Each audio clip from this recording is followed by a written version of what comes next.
Yang nggak berhalangan buat on cam yuk kita pakai virtual background yang temanya pada minggu kali ini itu adalah ini Universitas Impian. Nah, kalian pasti ada dong ya universitas yang kalian pengen gitu nantinya waktu masuk setelah kalian lulus SMA. Yuk on cam yuk yang nggak berhalangan buat on cam terus pakai virtual background. Hai, selamat malam Felicia. Selamat malam semuanya ya.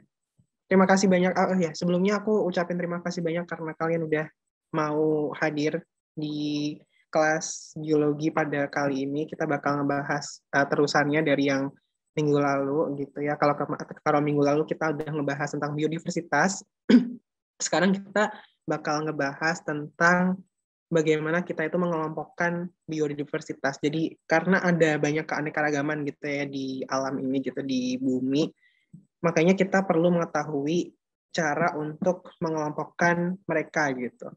Biar kita tahu apa sih kegunaannya, bagaimana kita bisa menelitinya gitu. Jadi lebih mudah untuk mengklasifikasikan gitu. Terus yang macam-macam lah nanti ya kita bahas tentang mengelompokkan atau klasifikasi makhluk hidup. Oke, teman-teman yang belum on cam, yuk on cam yuk. Kita pakai virtual background. Ya, pakai virtual background. Nah, sebelumnya aku pengen ngebahas tentang virtual background ini ada yang mana nih? Yang sini, yang sebelah kiri itu adalah Fakultas Kehutanan UGM. Nah, aku tuh kan sekarang lagi sarjana gitu ya. Nah, ini nanti aku pengen pasca sarjananya tuh di S2-nya tuh di Ilmu Kehutanan UGM. Terus yang sebelah kanan ini ada University of Zurich, mana kemarin Warsaw. Warsaw itu mana? Polandia. Aku pengen masuk ke sini juga di ilmu lingkungan. Kalau nggak salah aku kemarin sempat search gitu dan it's so interesting. Jadi semoga kalian juga sama semangatnya kayak aku buat mengejar impian gitu ya. Jangan patah semangat. Selalu buat uh, ambil motivasi gitu. Maksudnya coba ambil inspirasi dari kegiatan sehari-hari dan juga keep up with your motivation buat ngelanjutin. Nah, sebelum kita masuk ke materinya, aku pengen kalian buat mengikuti pretest. Nih ya, ada di linknya udah aku bagi di chat. Ya, pretestnya dikerjakan. Ada 5 soal tentang klasifikasi makhluk hidup. Nah, di situ nanti 5 soal dikerjakan dalam waktu 5 menit ya, teman-teman. Jadi, sober bisa take time buat ngerjain pretestnya dulu sebelum kita mulai materi. Gitu. Aku mulai dari sekarang.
Oke, bentar ya teman-teman. Itu kayaknya aku belum setting buat ini. Kebetulan aku bikinnya pakai email kampus, jadi mungkin nggak bisa dibuka gara-gara itu. Bentar ya.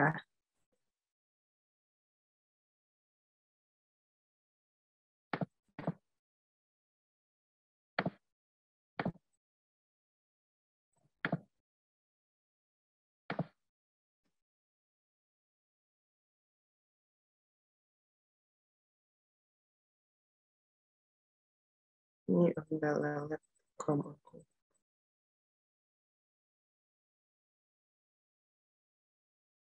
Ya mungkin uh, teman-teman sambil nunggu, mungkin bisa sambil on cam dipakai kameranya, terus habis itu pakai virtual background kayak aku nih, pakai temanya Universitas Impian gitu. Atau mungkin kalian mau cerita gitu, kenapa kalian pengen masuk Universitas A, Universitas B kayak gitu. Atau mungkin kalian mau cerita jurusan apa sih yang sebenarnya kalian pengen gitu.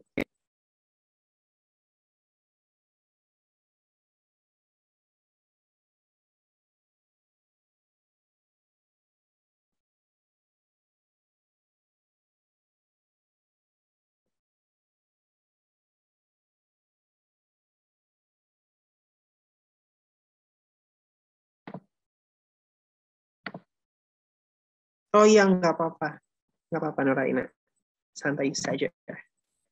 Yang nggak bisa juga nggak apa-apa. Maksudnya yang bisa itu kalau bisa ya pakai virtual background. Jadi lebih rame aja gitu kelas kita, lebih asyik. Terus teman-teman yang lain juga ngerti, oh si A ingin masuk ke universitas itu, si B ingin masuk ke universitas ini, kayak gitu. Barangkali ada yang mau ngaminin gitu kan juga, alhamdulillah ya.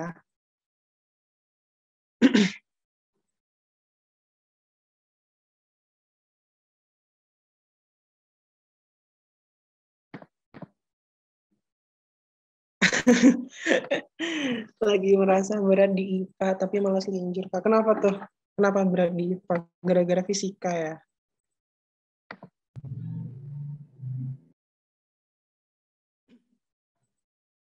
Ntar nggak apa-apa. Biologi ada di sini untuk menjadi sobat kamu.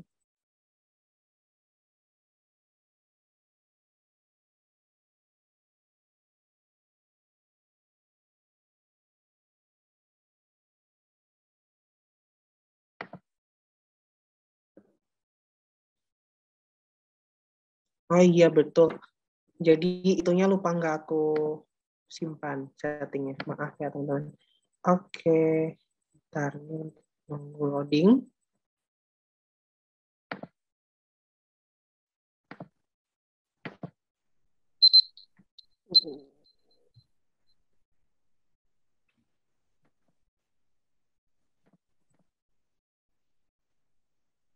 Apa durasi belajarnya berapa jam? Aku kalau apa namanya kuliah begini nggak lama sih belajarnya. Soalnya aku nganggep nugas tuh sama dengan belajar. Jadi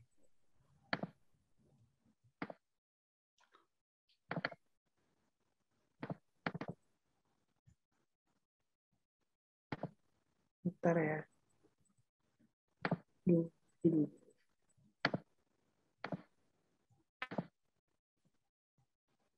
Coba di refresh lagi bisa nggak linknya?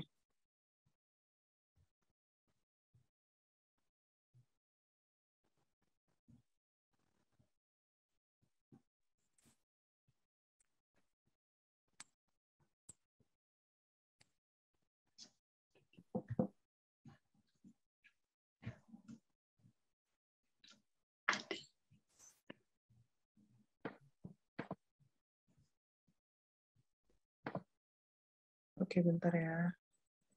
Sabar semuanya. Maaf, maaf, maaf, maaf. Tadi aku bikinnya dadakan, tapi kayaknya aku, aduh,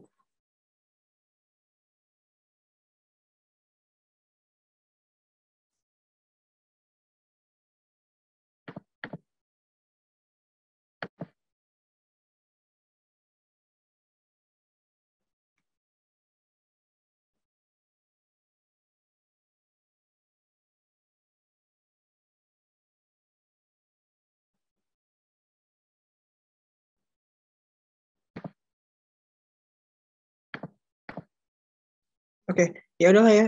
Kalau gitu nanti soalnya kita bahas aja bareng-bareng daripada kita kehabisan waktu buat ngebahas materinya. Oke, jadi aku share screen ya, teman-teman. Sober. Oke. Oke, aku tadi kan belum salam, jadi Assalamualaikum warahmatullahi wabarakatuh. Selamat malam semuanya, salam sejahtera untuk kita semua. Terima kasih banyak karena udah menyempatkan diri untuk hadir pada malam hari ini gitu ya.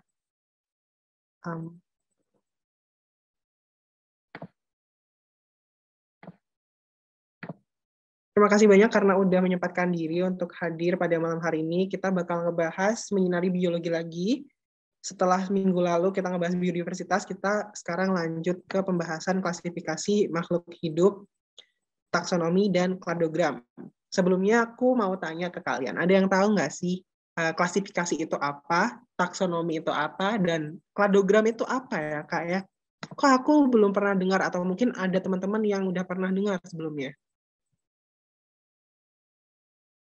Boleh jawab di kolom chat, boleh on mic, silakan. Klasifikasi itu pengelompokan, Kak. Iya, betul. Jadi kelompok tingkatan dalam makhluk hidup. Oke. Ilmu yang mempelajari pengelompokan. Pengelompokan apa tuh? Mungkin AL07 Citra bisa bantu aku? Kalau kladogram itu apa? Kayak makhluk hidup ya, IAA.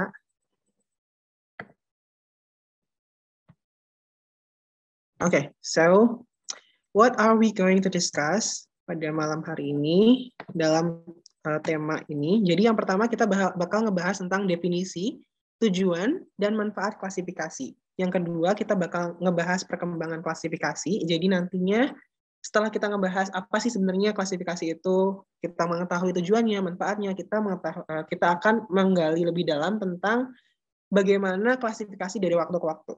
Lalu selanjutnya kita bakal ngebahas tentang metode taksonomi. Yang terakhir kita bakal membahas metode kladogram atau biasa disebut dengan kajian kladistik gitu ya.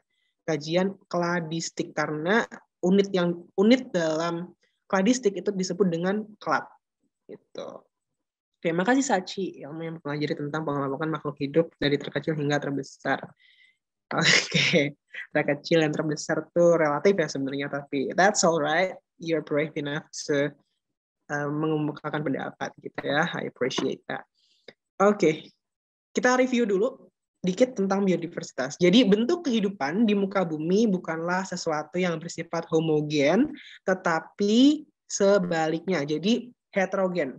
Dalam apapun yang ada di muka bumi ini itu sifatnya heterogen. Ada banyak jenisnya gitu ya. Makhluk hidup sebagai komponen biotik penyusun ekosistem. Ada yang ingat nggak kemarin ekosistem itu apa? Oke. Jadi ekosistem adalah sistem yang terbentuk akibat interaksi antara komponen biotik dan abiotik ya, memiliki keanekaragaman baik bentuk, ukuran, warna maupun ciri-ciri lainnya. Nah, setiap organisme itu memiliki peran tersendiri alias mereka itu unik gitu ya, punya tujuan masing-masing. Tetapi itu dalam satu sinergitas atau keterkaitan gitu antara satu dengan lain-lainnya. Oleh karena itu, kita patut mempertanyakan sesuatu.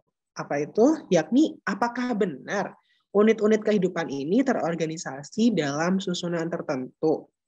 Apakah benar itu dari sesuatu yang sangat luas, sangat umum, menjadi lebih spesifik lagi, lebih khusus lagi bernama spesies? Kayak gitu. Kita patut mempertanyakan hal itu. Gitu ya. Sebagai seorang ilmuwan, kita berhak untuk mencari tahu sebenarnya apa sih yang mendasari adanya keanekaragaman ini sehingga patut untuk dikelompokkan gitu. Nah, selanjutnya klasifikasi makhluk hidup. Apa sih klasifikasi makhluk hidup itu? Yaitu pengelompokan, betul ya tadi yang jawab pengelompokan makhluk hidup berdasarkan kategori tertentu seperti struktur anatomi, morfologi, fisiologi, habitat, hingga kegunaannya. Nah, anatomi itu adalah yang ada dalam diri makhluk hidup, susunan yang ada dalam diri makhluk hidup gitu ya, struktur-struktur yang ada di dalam diri makhluk hidup seperti tulang, sel, kayak gitu, yang lebih nggak kasat mata. Kalau morfologi itu sifat yang kasat mata, terus fisiologi itu adalah bagaimana makhluk hidup itu bekerja, misalkan metabolisme kayak gitu-gitu, itu maksudnya kajian fisiologi. Terus habitat dan kegunaannya. Nah, ini adalah contoh klasifikasi. Sebentar, aku ini ya. Jadi, pengelompokan makhluk hidup berdasarkan kategori tertentu.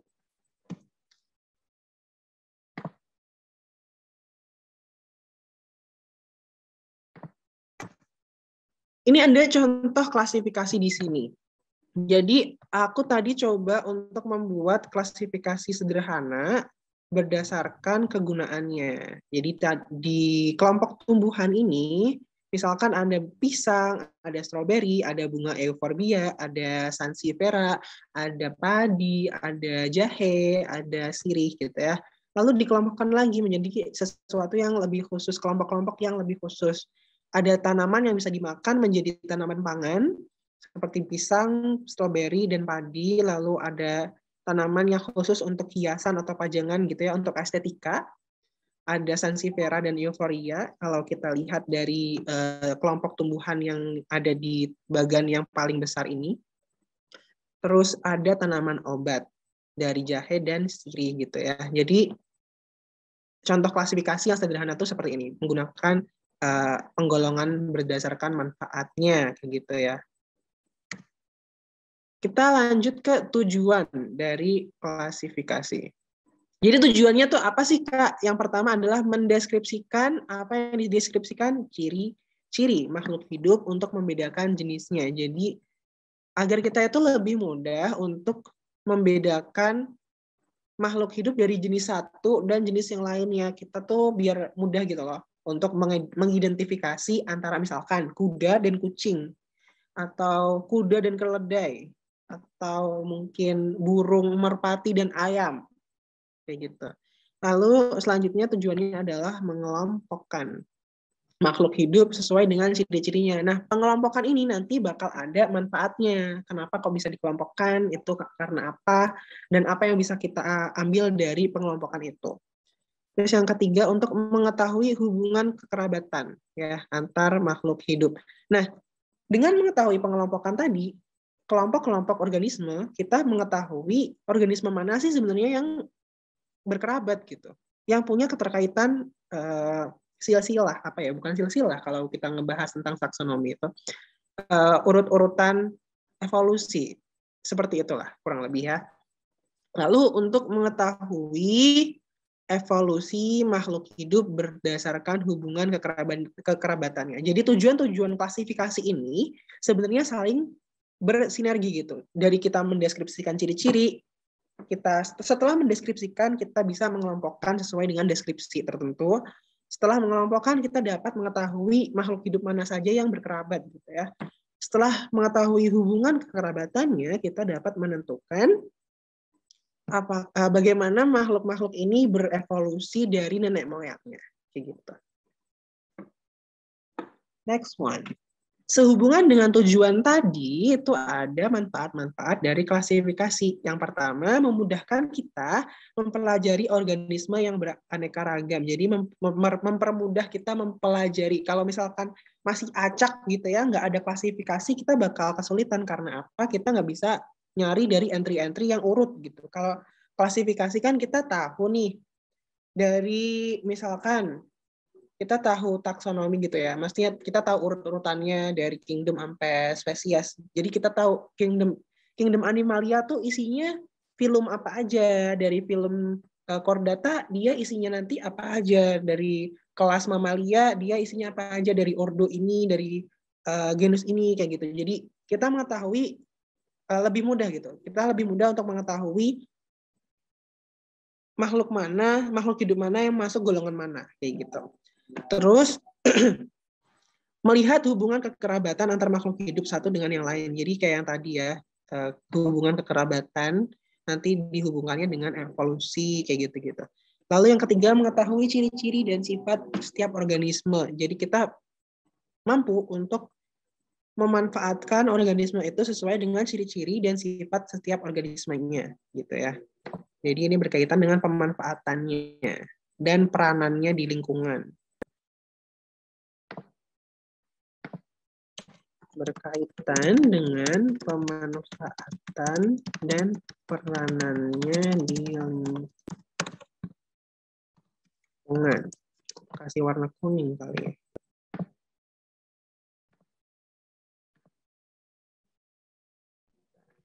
Berarti ya agak digedein dikit.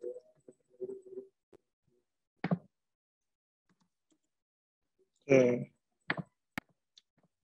Ini berkaitan dengan pemanfaatannya dan peranannya di lingkungan. Yang terakhir, kita mengetahui adanya dependensi atau ketergantungan antara suatu spesies dengan spesies yang lain. Misalkan nih ya, kita mengetahui ada yang namanya itu simbiosis. Simbiosis ada di situ, misalkan organisme di simbiosis parasitisme gitu ya.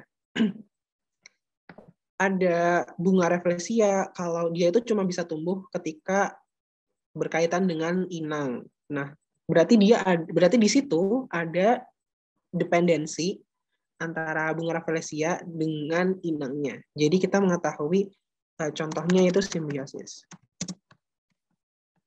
Nah, dependensi ini nantinya dapat digunakan sebagai salah satu kategori untuk mengklasifikasikan makhluk hidup atau organisme gitu ya. Jadi bisa digolongkan sebagai parasit kah atau heterotrofik kah atau autotrofik kah atau decomposer kah kayak gitu. Oke, bentar aku balikin ke slide selanjutnya. Jadi sebelumnya.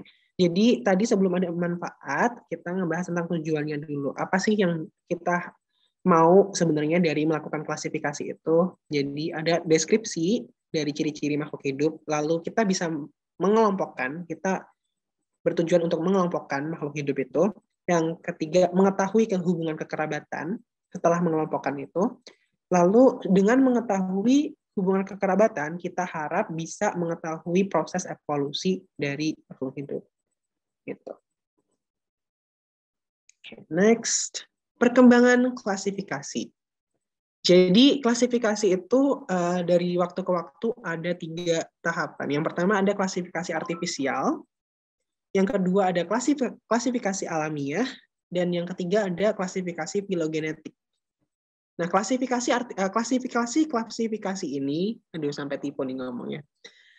Ada tokohnya sendiri-sendiri. Kalau di klasifikasi artifisial itu ada Theophrastus dan Aristoteles. Berhubung ini tuh yang istilahnya tuh paling kuno gitu ya. Jadi orang-orangnya juga orang-orang sebelum Masehi kayak gitu-gitu. Terus yang kedua ada klasifikasi alamiah ya. Ada perannya di situ Michael Adams dan juga Jean-Baptiste de Lamarck. Kalau kalian udah nyentuh bab evolusi, kalian mungkin agak familiar dengan Jean-Baptiste de Lamarck karena beliau adalah pencetus salah satu naturalis gitu ya, tentang evolusinya jerapah berleher panjang. Itu dia mengelompokkan makhluk hidup berdasarkan klasifikasi alamiah. Lalu yang ketiga ada klasifikasi filogenetik yang mana ini tuh paling baru dan masih berkembang sampai sekarang. Tokoh-tokohnya di antara lain ada Charles Darwin, ada Robert H. Whittaker, ada Carolus Linnaeus, ada Ernest Haeckel, ada Copeland. Oke, dari sini mungkin ada yang tahu sebenarnya apa sih pengertian dari klasifikasi yang ditampilin di layar ini? Saya tahu. Gimana? Saya tahu, Kak. Oke, silakan. Siapa itu? Tapi saya jelaskan yang alamiah aja ya. Oke, silakan. Nggak apa-apa. Artifisial. Oke, silakan. Dia menjelaskan kingdom itu masih berupa dua, yaitu hewan sama tumbuhan.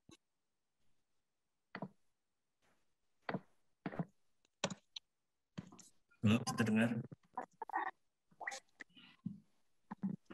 Oke, thank you. Itu bacanya ya Pak Suprapto. Ya, itu Oke, thank you Suprapto. terjadi pada Jadi, abad 4 sebelum Masehi sampai abad 17. oke.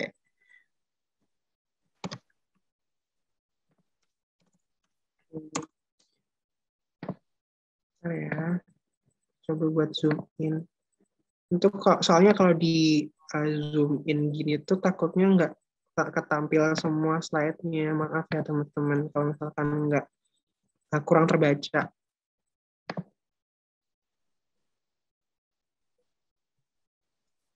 Klasifikasi artifisial sama klasifikasi sistem buatan itu sama apa beda ya, Kak?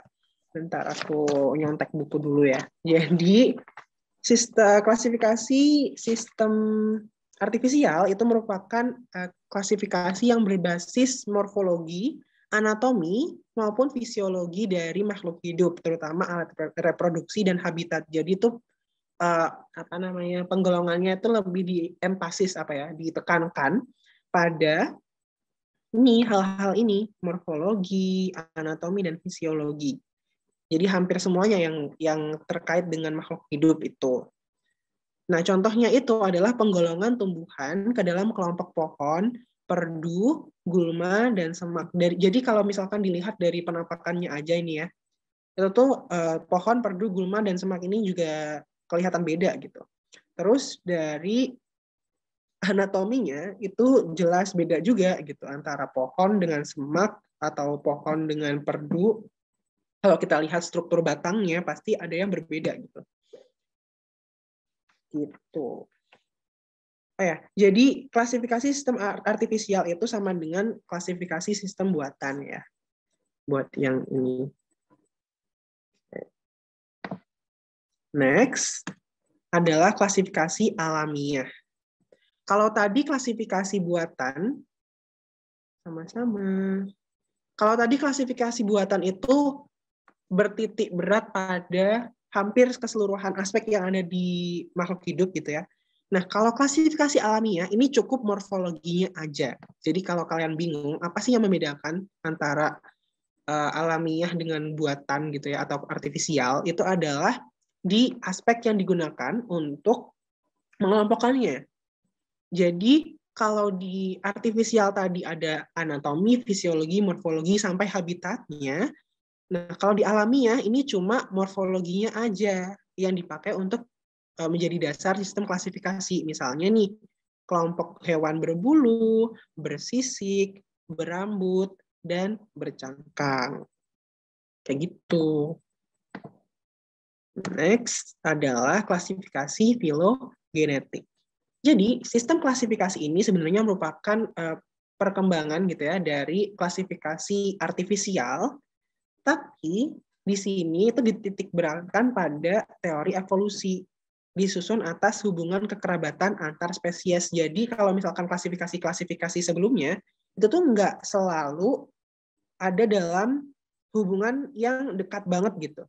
Jadi bisa jadi sebenarnya pohon dan perdu yang diklasifikasikan dalam klasifikasi artifisial itu sebenarnya tuh satu genus gitu ya di klasifikasi filogenetik kayak gitu misalnya.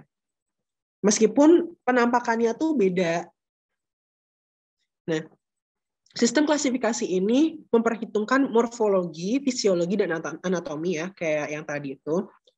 Tetapi juga memperhatikan struktur biokimia dan molekular dari si makhluk hidup gitu ya. Jadi mulai dari membran selnya, membran intinya, mulai dari struktur enzim, apalagi ya, DNA kayak gitu. Jadi ada kajian biokimia dan molekular yang ada di klasifikasi filogenetik sebagai dasar selain morfologi, fisiologi, dan anatomi dari makhluk hidup. Nah, contohnya itu ada sistem dua kingdom. Dua kingdom ini jelas banget ya, ada animalia dan plantae. Nah, animalia dan plantae aku bikin 15 kali ya. biar dan plantae. Ini kenapa? Dan plantae.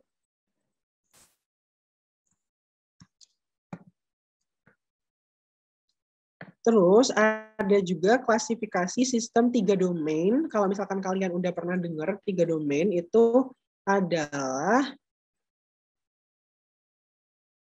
klasifikasi yang didasarkan pada ini struktur membran sel dari organismenya gitu ya.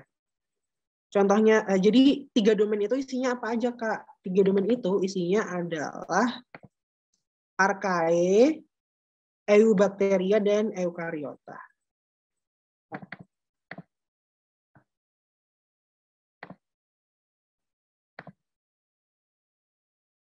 Tiga domain itu isinya ada bakteria, archaea, sama eukaryota.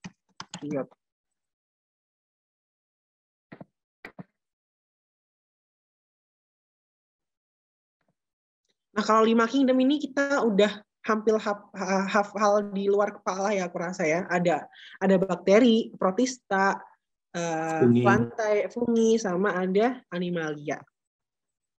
Nah, kalau yang 7 kingdom ini lebih rumit lagi. Ada dibagi-bagi jadi alga, itu dibagi lagi dipisahkan lagi dari protista kayak gitu. Ini yang 5 kingdom ini biasa digunakan. Nah, 3 domain sebenarnya itu di atasnya kingdom, gimana yang bilangnya. Jadi kalau misalkan kita mengikuti perkembangan ilmu klasifikasi makhluk hidup, domain itu adalah tingkatan di atas kingdom. Jadi sebelum masuk kingdom, kita tentuin dulu domainnya dari makhluk hidup itu apa. Misalkan kalau manusia gitu ya, karena kita tuh makhluk hidup bermembran inti, berarti kita adalah masuk ke domain eukaryota gitu. Itu. Terus bakteri, misalkan Bacillus sp gitu ya, kan itu bakteri yang hidup di kondisi biasa aja, bukan extremophils ya, yang biasanya archaea masuk ke situ. Itu berarti dia masuk ke domain bakteria sebelum dimasukin ke kingdom Monera gitu ya. Oke, sebelumnya aku mau kalian buat ngisi ini dulu sambil mungkin ada yang mau ditanyain dari yang aku jelasin dari awal tadi sampai ke slide nomor 11. Silakan sambil kalian ngisi ulasannya gitu ya, atau mungkin mau nraktir bersinar agar kami bisa memberikan pelayanan yang lebih baik gitu. Silakan, kalau mau yang ada ditanyain silakan bisa nulis di kolom chat. Sejauh ini kita ngebahas tentang definisi klasifikasi, tujuan, manfaat, lalu ada perkembangan sistem klasifikasi.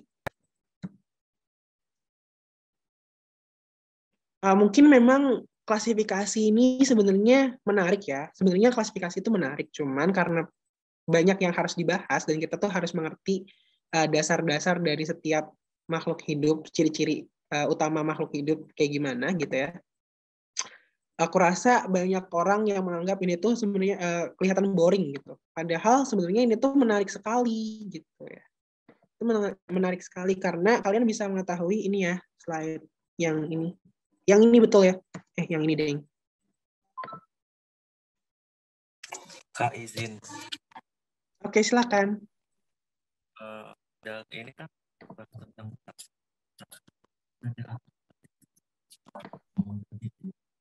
kurang dengar, kurang keras ininya suaranya. Taksonomi ada aturannya nggak, Kak? Apa? Taksonomi ada aturannya nggak? Oh, ada. Nanti ya, habis ini kita bahas. Jadi PPT-nya di-share nggak? PPT-nya di-share nanti di link yang ada di bio-nya Bersinar Project. Aku balik lagi ke sistem 7 kingdom ya. Jadi 7 kingdom itu apa aja? Aku tulis di sini. 7 kingdom itu ada Yang pertama itu ada tujuh gini, aku nggak ada ini. Bentar. Nanti aku cariin lagi ya, itu soalnya ada di materi dosenku. Nanti aku cariin, aku perbarui lagi slide-nya. Nanti aku tambahin di slide-nya ya. Oke, nggak usah khawatir.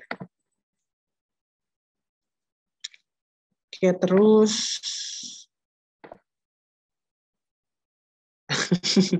Oke, kita lanjut aja kali ya buat ngebahas selanjutnya. Oke, kita masuk ke pembahasan taksonomi. Jadi taksonomi itu apa? Taksonomi merupakan cabang dari ilmu hayati atau biologi yang menelaah penamaan, perincian, dan pengelompokan makhluk hidup berdasarkan persamaan dan pembedaan sifatnya. Gitu. Ini aku ambil dari KBBI definisinya.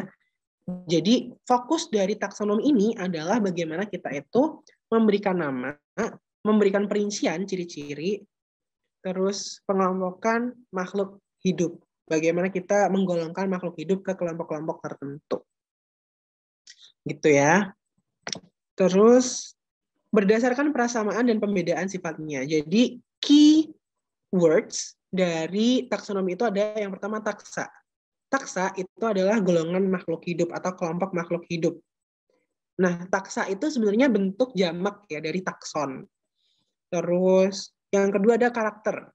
Kita memperoleh golongan tertentu itu dengan menentukan karakter. Terus yang ketiga adalah hierarki atau urutan yang menjelaskan struktur organisasi makhluk hidup dari mulai domain, kingdom, filum atau divisi, kelas, ordo, famili, genus, spesies. Gitu ya. Jadi dari yang paling umum sampai yang paling khusus. Gitu. Nah, mungkin ada yang mau jelasin tentang gambar ini, hierarki taksonomi. Kita bacanya dari mana? Ada yang tahu nggak? Aku gedein. Dari domain. Kita bacanya dari mana? Ada yang tahu nggak? Domain. Iya, betul. Kita bacanya dari domain. Kita baca dari domain. Jadi ini arahnya ke sini ya. Arahnya ke sini. Arah baca aku tulis ya.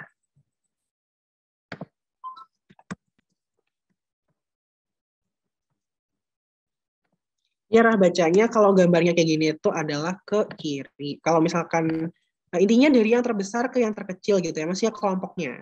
Dari kelompok terbesar sampai ke kelompok terkecil. Nah, kita ini ada domain eukarya. Habis itu di sini eukarya ini masih termasuk tumbuh-tumbuhan juga. Terus juga ada protista, ada fungi di eukarya. Setelah itu lebih spesifik lagi kita membahas tentang animalia. Di sini mulai ada ini apa namanya sponge, terus ada bintang laut, ada ikan, ada invertebrata gitu ya intinya. Terus ada vertebrata. Terus kita masuk ke filum, chordata. Nah, chordata ini adalah yang memiliki chorda dorsalis atau notochord. Aku kasih tulisan di sini ya. Memiliki notochord. Notochord itu apa? Notochord itu adalah bakal calon tulang belakang. Jadi dia itu bentuknya kayak apa namanya? Kayak jaring, kayak benang gitu yang letaknya ada di bagian dorsal atau bagian atas dari tubuh makhluk hidup. Terus yang kita masuk ke kelasnya ada kelas mamalia atau binatang menyusui. Terus atau memiliki kelenjar memaik gitu ya, tulis di sini.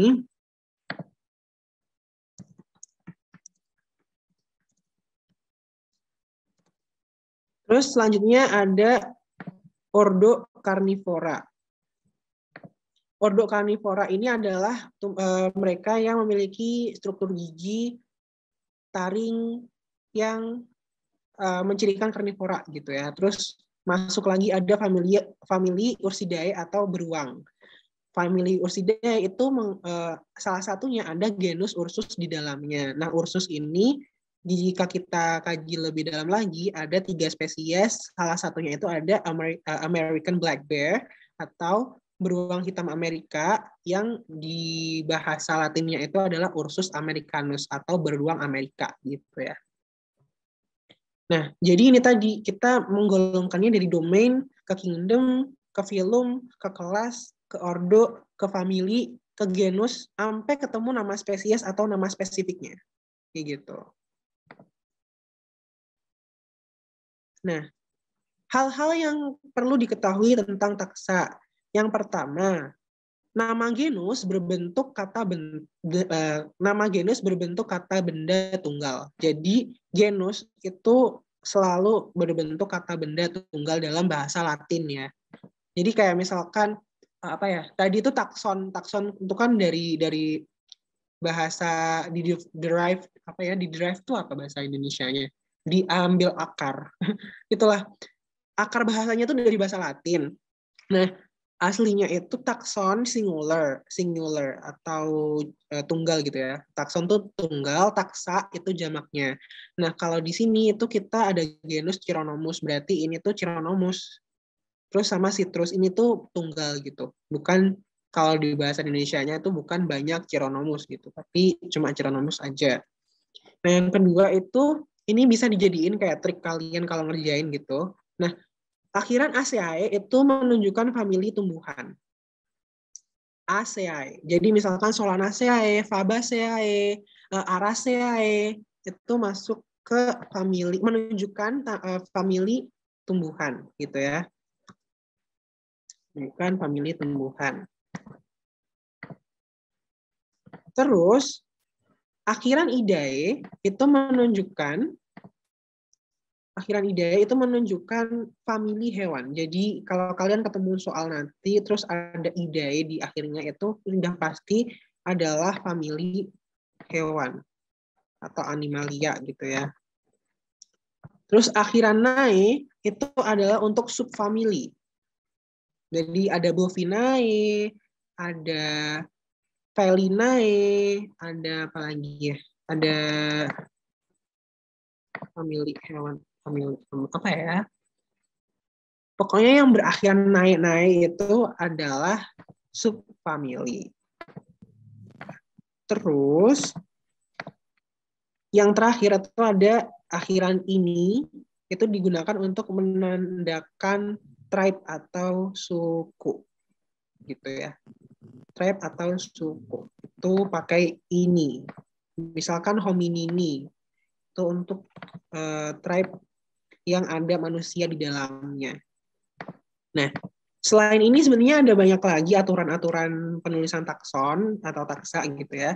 Tapi aku yang bisa aku kasih tahu pada malam hari ini tuh 5 ini, berhubung aku belum coba untuk kaji lagi lebih dalam tentang penamaan takson karena aku nggak dapat matkulnya juga. Jadi besok-besok lagi kalau misalkan ada pembahasan tentang ini, aku bakal lanjutin penamaan ini ya, nomenklatur.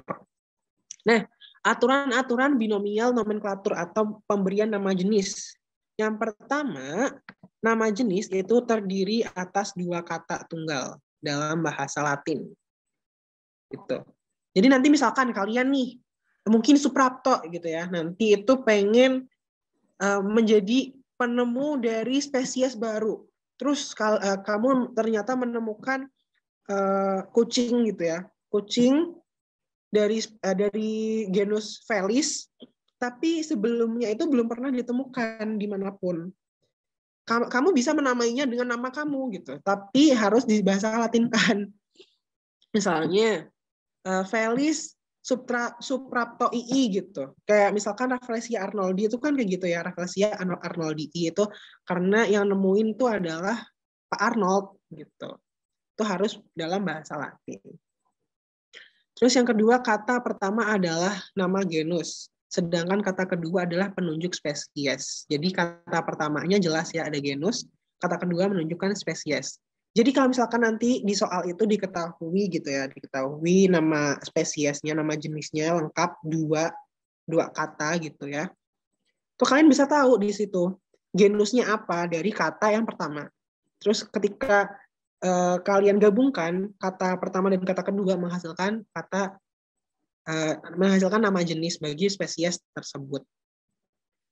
Terus yang ketiga, huruf pertama nama marga atau genus ya, nama genus itu merupakan huruf besar, sedangkan huruf pertama penunjuk spesies merupakan huruf kecil. Gitu. Jadi nulisnya itu kayak yang biasa kita lihat dari kata pertamanya itu besar di huruf pertamanya, terus yang kata kedua itu semuanya kecil gitu. Terus semuanya itu ditulis miring. Nah, kenapa kok harus pakai bahasa Latin? Kenapa? Karena bahasa Latin ini tidak mudah berubah gitu. Jadi perubahan bahasanya itu sangat kecil dari tahun ke tahun, dari waktu ke waktu. Sehingga lebih mudah digunakan untuk mengomunikasikan nomenklatur ilmiah gitu. Makanya anatomi, terus juga morfologi itu juga pakai bahasa Latin karena bahasa Latin itu nggak ada hampir dikit banget ambiguitasnya dengan bahasa antara kata-kata yang dipakai dalam bahasa Latin. Nah, ini ada contoh tata nama organisme. Aku ambil kesayangan orang-orang ya, Felis catus atau domestic cat atau kucing yang peliharaan kita. Nah, itu dari domainnya ada eukaria.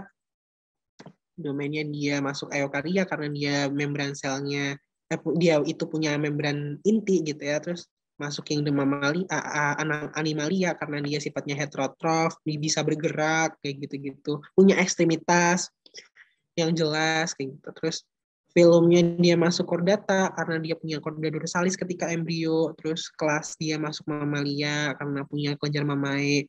Lalu dia juga masuk ordo carnivora karena struktur giginya gitu. Terus masuk family Felidae karena pose tubuhnya bukan pose,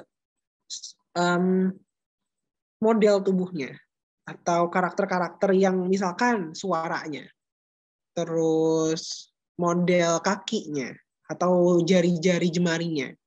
Terus dia masuk genus Felis. Dan yang terakhir dia termasuk spesies Felis catus. Nah, sebenarnya di antara takson-takson ini, di antara taksa-taksa ini itu ada sisipan-sisipan. Misalkan dari famili ke genus aja dia ada suku, ada subfamili, di atas famili ada suprafamili, kayak gitu. Jadi sebenarnya tingkatan takson itu lebih berlapis-lapis dibandingkan kue lapis gitu. Jadi kayak layernya tuh sebenarnya banyak banget. Kalau misalkan kita mau mengkaji lebih dalam lagi.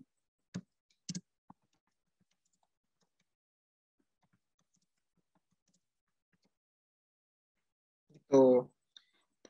Nanti kalau misalkan kalian pengen jadi peneliti gitu ya tentang penamaan klasifikasi makhluk hidup, kalian bisa mungkin menemukan kelompok baru di antara kelompok-kelompok yang sudah ada gitu ya. Oke, tadi itu adalah tentang taksonomi. Ada yang mau ditanyain nggak tentang taksonomi sebelum aku berlanjut ke kladistik atau kladogram?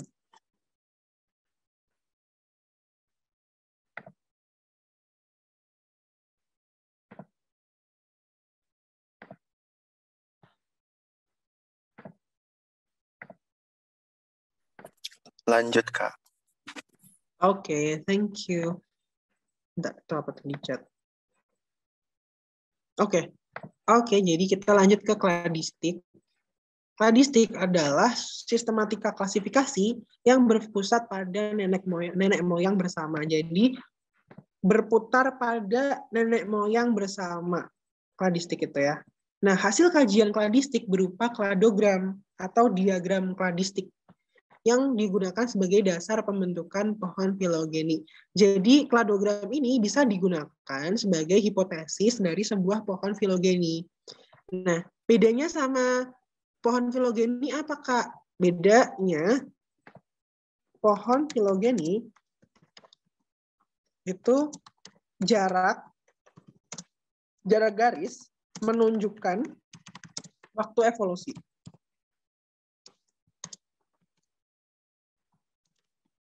Sedangkan di kladogram jarak garis tidak menandakan apapun. Jadi ya udah cuma garis aja gitu yang menunjukkan ada hubungan antara spesies A dan spesies B. Nah, dalam kajian kladistik dikenallah istilah outgroup dan juga ingroup. Ini mengacu pada keterkaitan suatu spesies dengan nenek moyang bersama. Jadi apa sih outgroup, apa sih ingroup? Outgroup itu adalah kelompok yang dia itu enggak termasuk dalam keturunan dari nenek moyang bersama. Kalau in-group itu adalah yang sama-sama punya nenek moyang bersama dalam satu kelompok juga. Satu nenek moyang.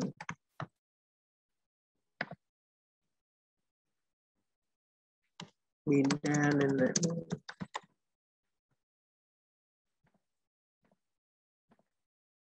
Oke, ini adalah contoh kladogram hasil-hasil dari kajian kladistik. Dan di sini kita bisa lihat ada klad primata. Ini klad primata.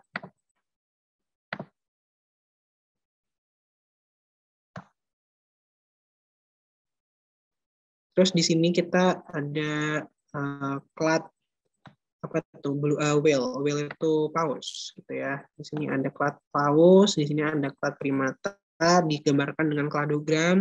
Dia itu menunjukkan menunjukkan yang mana sih sebenarnya yang berevolusi duluan dari nenek moyangnya. Misalkan kalau dilihat dari primata ini itu kayaknya mengganggu ya malahan lingkaran-lingkaran ini. Jadi kita bisa lihat yang mana yang duluan berevolusi dari nenek moyang yang pertama ini ada lemur, habis itu sama Lorises itu apa?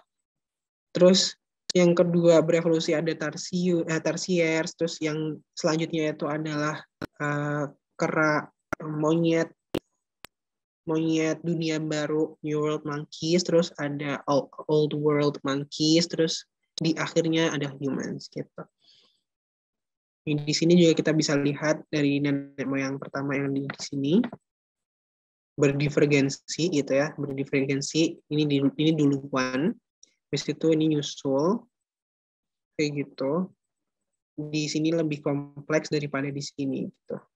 Karena kita bakal ngebahas tentang karakter-karakter ancestral, shared ancestral character sama shared derived character. Nih. Nah, jadi dalam pembuatan kladogram itu kita pertama bikin tabel-tabel karakternya. Misalkan kita itu outgroupnya pakai Lancelet gitu ya, outgroupnya pakai Lancelet. Nah, dia di sini nggak punya vertebral column, nggak punya tulang belakang. Habis itu dia juga nggak punya rahang. Dia juga bukan tetrapoda. Dia juga tidak memiliki lapisan amnion pada telurnya. Terus dia juga nggak punya rambut gitu ya.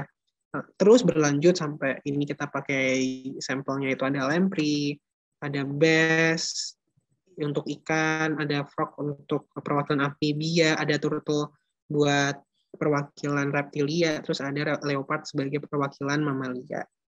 Gitu. Nah, jadi shared ini itu berdasarkan shared ancestral character sama shared derived character. Shared karakter nenek moyang bersama itu adalah karakter yang diperoleh dari nenek moyang bersama. Misalkan kalau kita ambil grup ini ya, berarti vertebral column ini adalah shared ancestral character.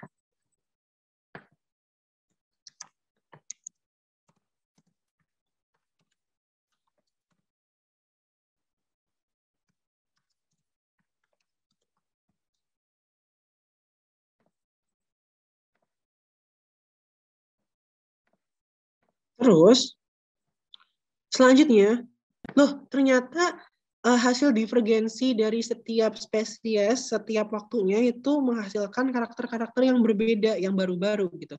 Ada rahang bawah, ada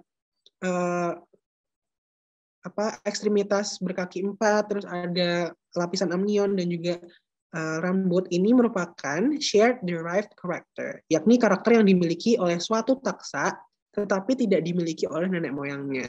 Gitu. Jadi nenek moyangnya kan awalnya di sini ya. Karakter pertama yang ada di tabel itu menandakan shared, menandakan SAC gitu ya. Karakter ancestor. Nah, karakter-karakter berikutnya itu menandakan si ini derived character, karakter turunan. Jadi ini yang ada setelah vertebral column ini nggak bisa dibikin lonjong. Ini ya, yang ini adalah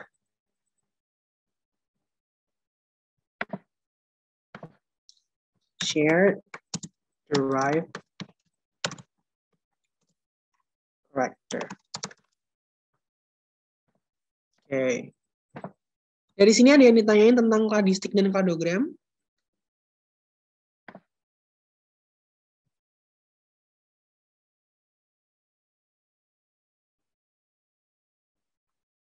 Nggak ada kayaknya, Pak. Oke, next ya. Kita bakal ngebahas lanjut tentang kladogram. Jadi dalam penggolongan kladogram, membuat kladogram itu ada yang namanya tiga kelompok. Yang pertama ada monofiletik, yang kedua ada parafiletik, yang ketiga ada polifiletik. Nah, monofiletik ini adalah, aku pakai highlight area ya, kelompok yang mengikut sertakan ancestor atau nenek moyang bersama mereka, dan itu meliputi semua keturunannya. Gitu, itu namanya monofiletic group atau biasa disebut dengan klad. Nah, kalau misalkan ini semua gitu ya, dari mulai ancestor yang pertama sampai semuanya ini diikutin, ini bisa disebut dengan monofiletic group. Atau ini dari sini ke DFG itu juga bisa disebut dengan monofiletik. Atau bisa juga dari nenek moyang bersama F dan G sampai mereka gitu. Itu bisa disebut monofiletik. Nah, kalau parafiletik, kasih di sini ya biar lebih jelas. Kalau parafiletik itu sebagian aja, jadi enggak semuanya ikut. Jadi misalkan di sini tuh ada nenek moyang bersama DEFG, tapi tanpa G, itu dimasukkan dalam kategori parafiletik. Terus kalau misalkan nih ABC gitu ya, ABC dibikin pengelompokan, ternyata C-nya nggak diikutin, berarti itu parafiletik gitu. Nah kalau polifiletik yang terakhir, itu dia berasal dari nenek moyang yang berbeda jauh gitu ya. Maksudnya dia itu nenek moyang yang paling barunya, yang paling recent itu ada di jauh banget gitu dari kelompoknya. Nah ini dia mengelompokkan A, B, C, D dalam satu grup.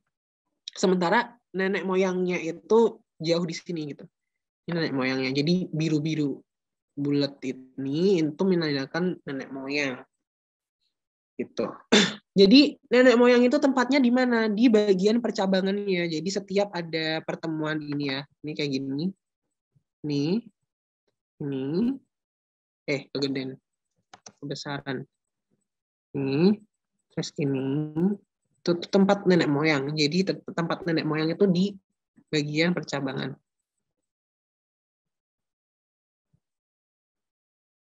Tuh.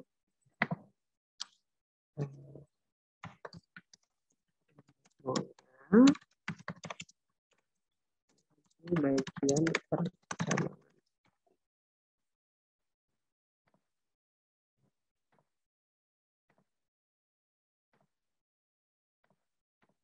Oke. Nah, dalam pengelompokannya, dalam suatu kladogram itu kita bisa melihat adanya sister taksa atau kelompok dengan nenek moyang bersama paling baru yang tidak dimiliki kelompok lain. Terus kita juga bisa mengetahui basal taxon ya, atau takson basal. yakni kelompok yang memisahkan diri paling awal setelah kehadiran nenek moyang bersama dari suatu klat. Misalkan ini ada klat kadal gitu ya. Ada klat yang isinya itu ada kadal dan ini ular, ada krokodilian atau buaya-buaya gitu ya. Terus ada dinosaurus ornithischian, terus ada Saurisia, dinosaurus Saurisia, dan juga mereka yang bukan tergolong dalam burung, dan juga yang terakhir ada burung. Nah, dari sini kita bisa melihat sister taksanya mana aja, basal taxonnya mana. Kalau kalian sendiri tahu nggak ya yang mana yang basal taxon, basal taxon? Ada yang mau jawab nggak?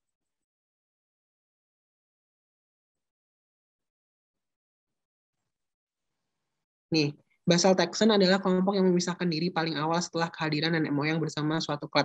Misalkan nenek moyangnya itu di sini letaknya ya. Dari kladogram ini kan kita bisa lihat bahwa nenek moyang bersamanya tuh di sini. Kalau kita memasukkan kelompok besar ini. Kadal bukan Kak? Gimana Nandila? Kadal bukan Kak?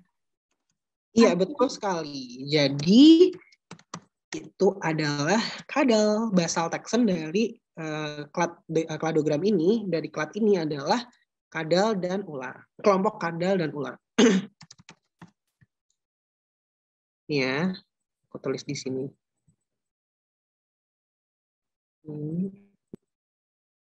Ini adalah basal taxon. Nah, kalau sister taxonnya yang paling baru banget, kalau kita lihat dari kladogram ini, yang mana?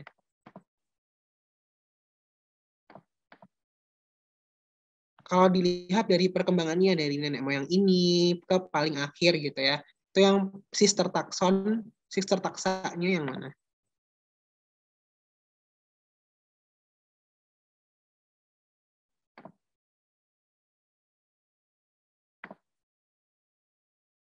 Yes, betul. Birds and saurischian.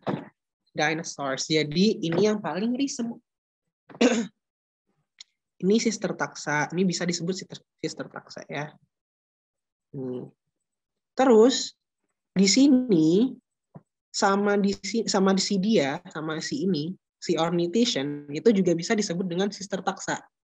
Jadi si ornithischian dinosaurs sama nenek moyangnya Saurischian dinosaurs dan burung itu adalah sister taksa. Gitu. Nah, ini ada pertanyaan di sini. Dalam diagram ini, apa sister takson dalam satu klat ini yang memasukkan dinosaurus dan gimana sih? Bentar, aku salah nerjemahin soalnya. Jadi dalam klat ini, manakah sister takson, taksa sister gitu ya, dari kelompok yang mengikut sertakan dinosaurus dan burung dari nenek moyang yang paling baru mereka. Berarti kan kelompok yang dimasukkan di sini ya, di sini. Karena include ornithischian, saurischian, sama burung. Nah, berarti sister taksanya yang mana? Apakah itu lizards and snakes atau crocodilians?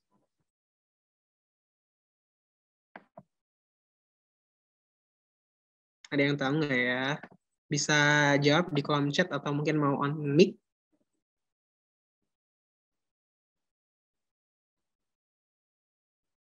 Oh no, bukan ornithischian. Karena ornithischian kan masih dinosaurs ya. Soalnya ini tadi kan adalah klat yang mengikut sertakan dinosaurus. Berarti dua-duanya masuk.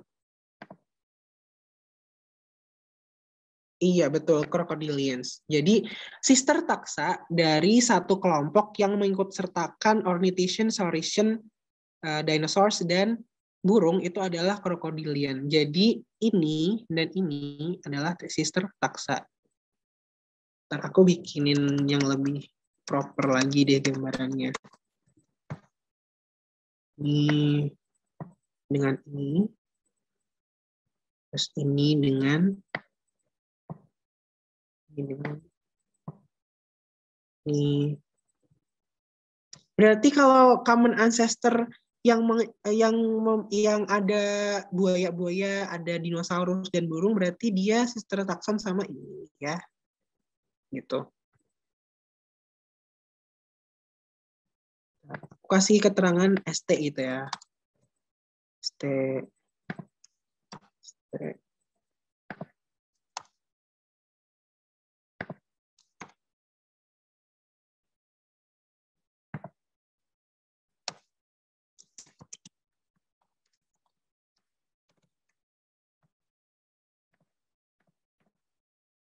next. Ini basal taksonnya maksudnya yang ini. Ini ya. Oke, ternyata kita udah masuk ke latihan soal. Sebelum kita masuk ke latihan soal, aku mau ngasih kesempatan buat kalian buat nanya. Silakan yang mau nanya-nanya. Jadi intinya apakah selain basal hayati ya, basal pakai S. Basal taxon bisa jadi sister taxa, Kak. Gini. Jadi basal taxon itu adalah term, istilah yang digunakan untuk menyebutkan takson pertama kali yang terpisah dari nenek moyangnya gitu. Maksudnya yang berdivergensi pertama kali.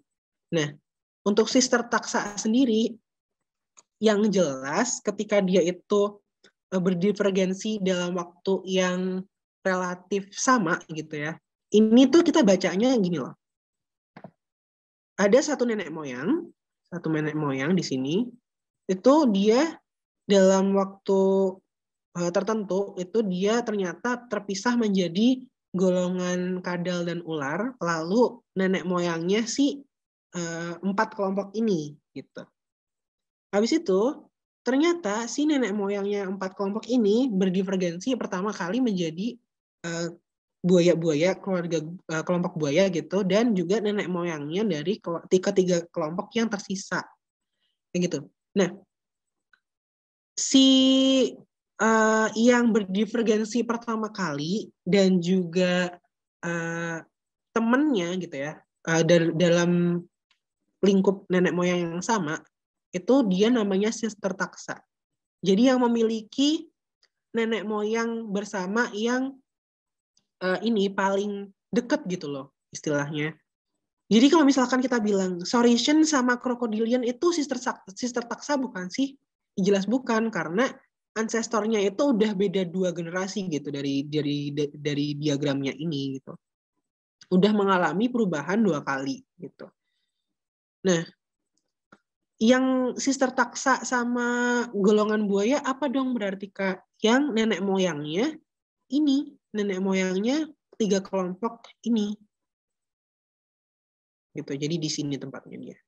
Sister taksanya dengan keluarga buaya gitu ya, kelompok buaya. Jadi apakah basal taxon bisa menjadi sister taxa dengan taxa yang lain? Bisa, asalkan itu dia share atau dia itu punya nenek moyang bersama yang paling baru gitu, yang paling deket banget. Kalau dilihat dari diagram itu adalah yang cabangnya itu membentuk percabangan antara si spesies itu dengan spesies yang satunya lagi. Gitu ya. Oke, ini tadi berhubung aku lihat-lihat dari soal-soal di SIMAK, terus juga beberapa paket UTBK itu aku kurang srek sama soalnya, yang bagian filogenetik dan juga keanekaragaman gitu ya. Jadinya aku cari dari soal NUS buat University Entrance Exam. Kebetulan soalnya masih bisa dikerjain dengan mudah gitu ya. Jadi the following is the taxonomic classification of the chicken, ayam.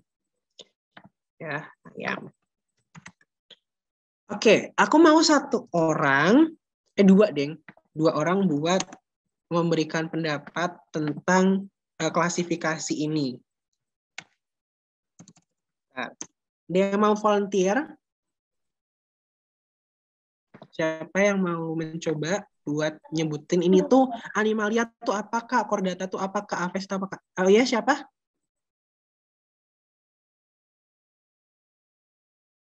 Siapa tadi aku kayaknya denger deh.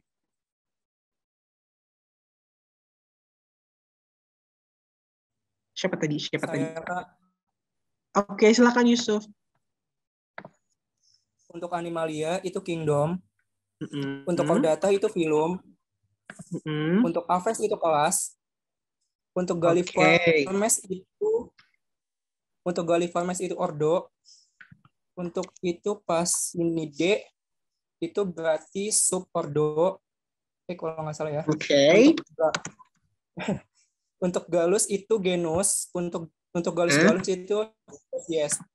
Oke, thank you Yusuf. Ada lagi satu lagi. Aku mau satu lagi. Ini yang merah tuh berarti Yusuf ya. Satu lagi. Siapa? Yang mau coba?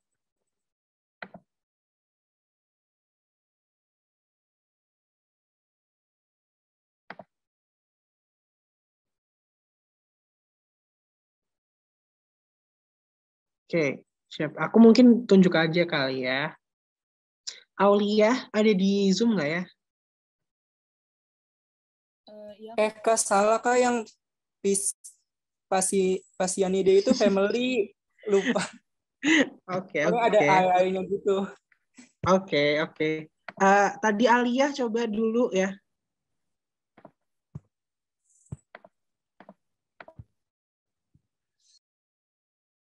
Halo Alia. Aulia deh. Iya, Kak. Oke, silakan. Animalia itu Kingdom. Mm-mm. Chordata itu Phylum. Apa? Phylum ya, Kak? Phylum. Oke. Oke. Aves kelas. Sama aja sih, Kak. Sama kayak Yusuf. Oke, sama ya. Jadi, gini. Tadi betul si Yusuf tadi ini dikoreksi ya. Jadi ini adalah yang Pasinidae itu adalah family, bukan subordo. Karena tadi kan udah sempat dibahas tuh. Kalau akhirannya idae itu berarti dia apa? Family gitu ya. Nih, aku kasih highlight. Nah, karena kita udah tahu klasifikasinya, kita bisa ngerjain soalnya. Apa nih kok balik di awal? Bentar. Kita bisa ngerjain soalnya. Pada orde apakah ayam itu berada? Order itu ordo. Berarti ordonya kan udah diidentifikasi adalah Galliformes. Berarti ini jawabannya Galliformes. Gitu. Soal yang kedua. Berdasarkan ini lihat ininya dulu ya. Apa namanya? Pohon filogenetiknya. Yang manakah statement yang salah? Yang not correct atau incorrect gitu ya. Ada salamander, ada lizard, ada goat, ada human. Nah, di sini mereka punya common ancestor di sini. Ini kalau nggak salah tuh telurnya amniotik, iya nggak sih? Amfibi tapi salamander ya. Berarti telur amniotik itu ada di sini. Nah, di sini mamalia. Oke. Jadi kita bahas dulu yang pertama. Goats and humans form a sister group. Benar apa salah?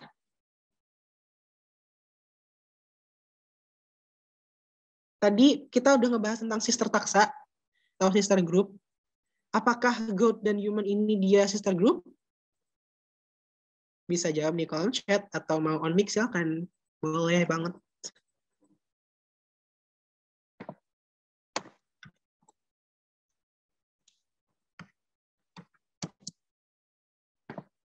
Tadi betul. Apa Aurelia? Betul. Oke, betul. Jadi mereka itu adalah sister group karena mereka share ini ya, aku kasih tanda di sini ke sister group. Karena mereka itu berbagi nenek moyang yang paling baru gitu ya.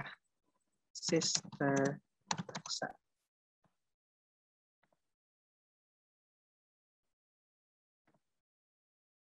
Oke, next statement selanjutnya ada salamander are a sister group to the group containing lizards, goats, and humans. Nah, grup yang dimaksud mengandung lizard, goat, dan human kan ada di sini. Salamander ada di sini. Berdasarkan penjelasan yang di awal tadi tentang keluarga buaya, lizard, dinosaurus, burung, apakah salamander ini adalah sister taksa dari nenek moyang kadal, kambing, dan juga manusia? Gimana? Ada yang mau jawab? Iya. Iya, betul. Jadi ini sister group. Ya. Ini sister group.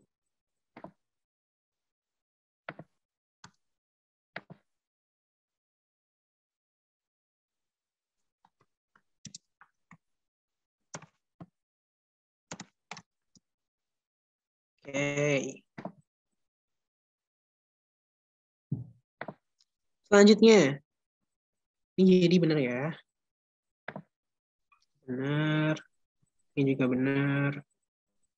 Salamanders are as closely related to goats as to humans. Jadi salamander itu dekat ke ini, sama dekatnya antara goat sama human. Salah atau betul? Jadi hubungan antara salamander dengan kambing dengan hubungan antara salamander dengan manusia itu sama. Jauhnya, dekatnya gitu. Maksudnya jaraknya itu sama. Kalian setuju atau enggak? Menurut kalian gimana? Enggak. Enggak? Enggak. Oke, Nandila bilang enggak. Terus yang lain? Tidak, enggak. Tidak, Kak. Oke, aku ini ya jelasin. Jadi, jawabannya adalah iya. Kenapa? Oke, terima kasih, A. Siapa itu? A doang namanya. Jadi, salamander itu hubungan antara salamander dengan kambing, dengan salamander dengan manusia. Jadi ini itu sama gitu. Karena bedanya tuh di sini loh. Bedanya tuh di sini. Gitu. Goat sama human ini mereka sister taksa yang kita anggap masih belum memiliki karakter derivat masing-masing. Jadi mentok di sini. Gitu.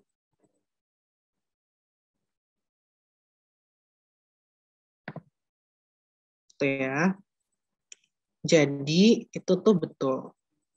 Salamander itu jaraknya dengan goat dan human itu sama karena perbedaannya ada di sini.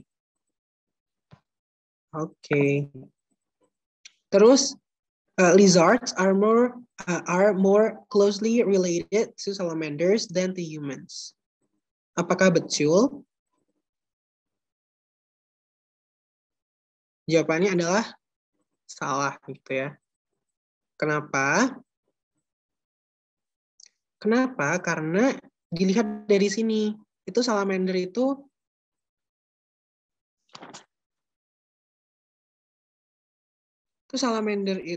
dia cuma punya satu karakter aja yang sama dengan lizard.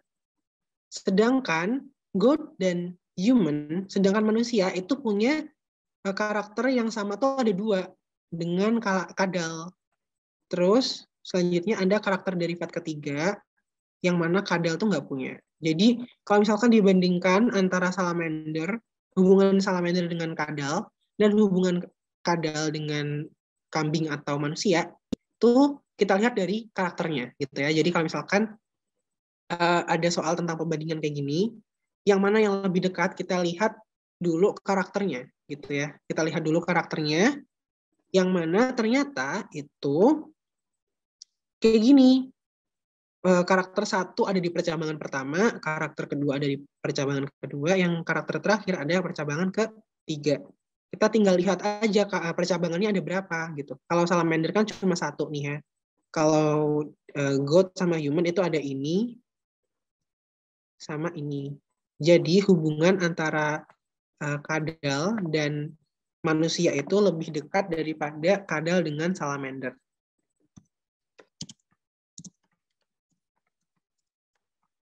Oke, udah ada yang ditanyain sebelum aku lanjut ke mungkin ganti jadi post test ya, bukan pretest lagi.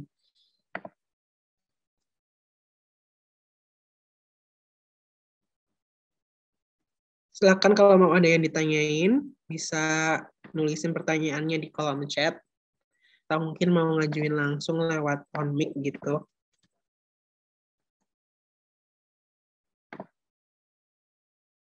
Terutama tentang mungkin kladogram, kladistik, terus juga tentang kelompok monofiletik, parafiletik, apalagi polifiletik.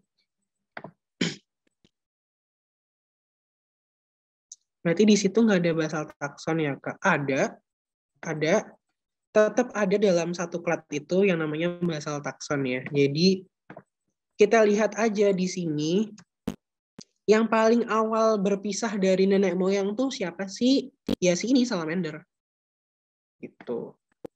Ini basal takson.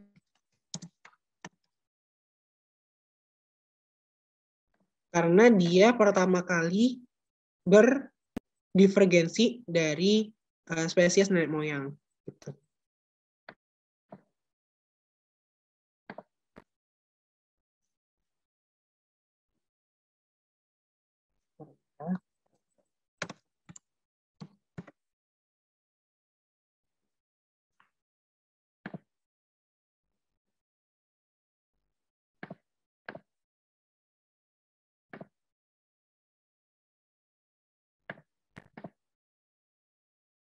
Oke, sama-sama. Ada yang mau ditanyain lagi?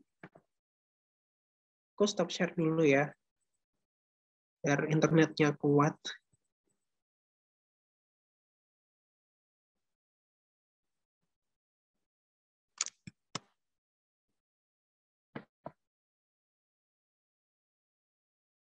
Jadi jangan leave dulu karena kita bakal ngerjain post test sebelum ini apa namanya, belum diselesaikan Zoom-nya.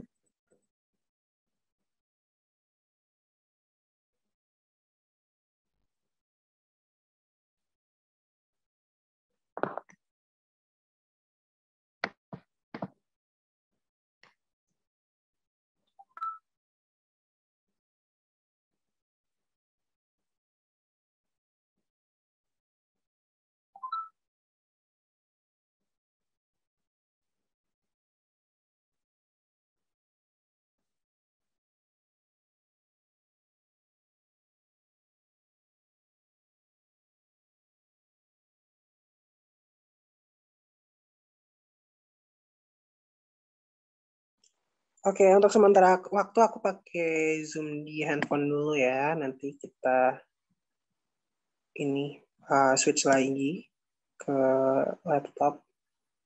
Berhubung koneksinya kurang kuat kalau misalkan dipakai barengan buat buka Chrome sama ini apa namanya Zoom.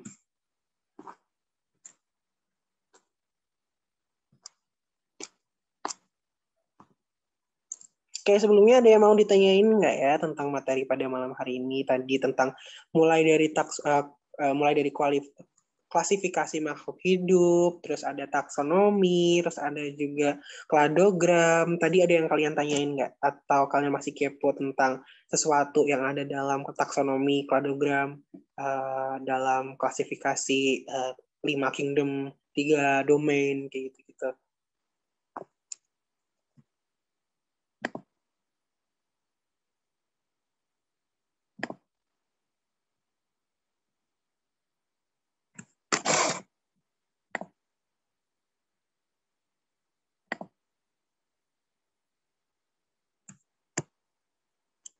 Oke, bentar.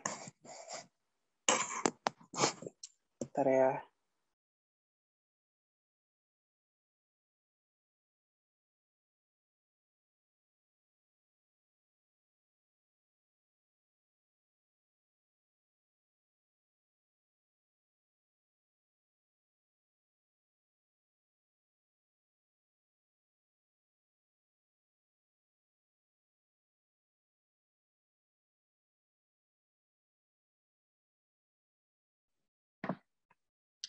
Oke semuanya, aku balik lagi di sini di komputer.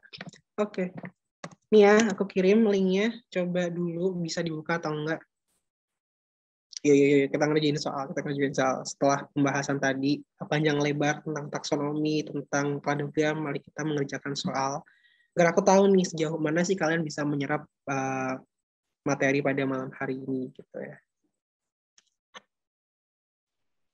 Jadi dari jawaban, timer diem. Jadi dari jawaban tadi itu tentang nilainya ada paling banyak tuh dapat 4. Oh my god, ada yang 100. Aku bangga banget. Siapa itu 100? Oke, dapat 100. Yang 100 nanti tolong hubungin aku ya, bentar. Yang dapat 100 nanti tolong hubungin aku ya di bisa Twitter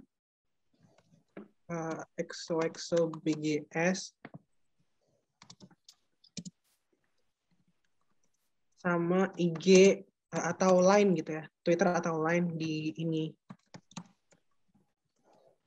Nanti kalian yang mau tanya-tanya tentang soal-soal terus materi itu juga boleh ngubungin aku lewat Twitter atau line aku gitu ya. Jadi ini tadi ada 12 orang yang kerekord jawabannya udah. Sekitar 5 orang itu dapat 40, terus ada yang dapat 60, 4 orang, terus ada yang dapat 80 itu 1 orang, terus ada 2 orang dapat 100. Oh my god, that's so awesome. Semuanya terima kasih ya buat yang udah memperhatikan. Terus buat yang dapat nilai masih belum puas gitu sama nilainya, semangat buat belajar karena materi UTBK tuh distribusinya juga lumayan luas ya, jadi semangat belajarnya, oke. Dan pasti aku yakin kalian tuh bisa. Nah, yang paling sering salah itu yang ini. Nih, jadi aku bahas satu-satu kali ya.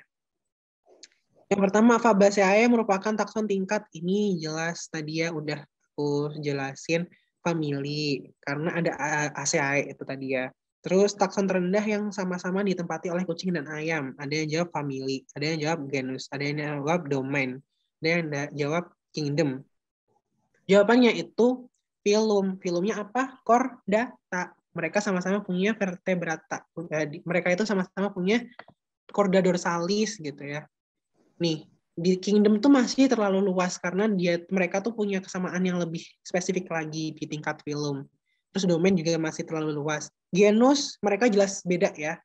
Genus ayam itu Gallus, genus kucing itu Felis. Jadi beda banget.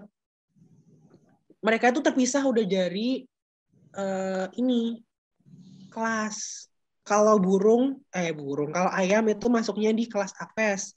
Kalau si kucing dia masuknya itu kelas mamalia gitu ya teman-teman. Terus familinya juga beda tadi. Kalau ayam apa tadi ya yang diet. Terus kalau kucing itu masuk Felidae. Nah, sistem klasifikasi yang mengelompokkan makhluk hidup menjadi 3 kelompok besar berdasarkan karakteristik selnya adalah sistem ini tadi juga udah aku sampaikan di kelas untuk materi. Domain ya, jawabannya domain ada domain bakteria, terus domain archaea sama domain eukariot. Terus selanjutnya kladogram merupakan hipotesis untuk pembuatan pohon filogenetik ya. Jadi pembuatan pohon filogenetik itu bisa didukung dengan pembuatan kladogram sebelumnya. Terus yang terakhir, gambar di bawah ini tadi gambar kladogram, ada apa aja tadi ya, lamprey, beruang, terus ada monyet apa ya? Lupa, pokoknya itu, simpanse. Nah, itu dari semuanya itu yang betul adalah beruang dan simpanse merupakan sister taksa. Jadi seperti yang aku udah jelasin tadi, gambarnya tadi kan itu ya, mereka di perjabangan yang sama gitu ya.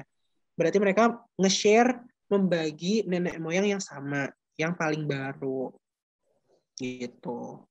Oke, aku stop share untuk jawabannya. Aku apresiasi setinggi-tingginya buat kalian yang udah berani ngerjain soal-soalnya.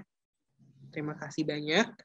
sekali lagi aku ucapkan kepada kalian yang udah berkenan untuk hadir pada kelasku malam hari ini. Semoga nantinya nggak capek-capek buat ikut kelasku biologi gitu ya, terutama di cabang-cabang ilmu biologi kayak genetika, ekologi, biodiversitas, terus taksonomi itu tadi, kayak gitu, sama ekologi. Oke, sebelum kita kelarin kelasnya pada malam hari ini, ayo kita foto dulu biar semakin seru gitu ya, buat biar apa ya, nggak sabar lagi buat menanti kelas yang lainnya lagi, biar suasananya makin ramai juga. Sebelum itu juga tolong buat ngisi ulasan yang udah dikirim linknya di kolom chat. Terus kalian juga bisa mengirimkan donasi buat Bersinar lewat traktirin Bersinar.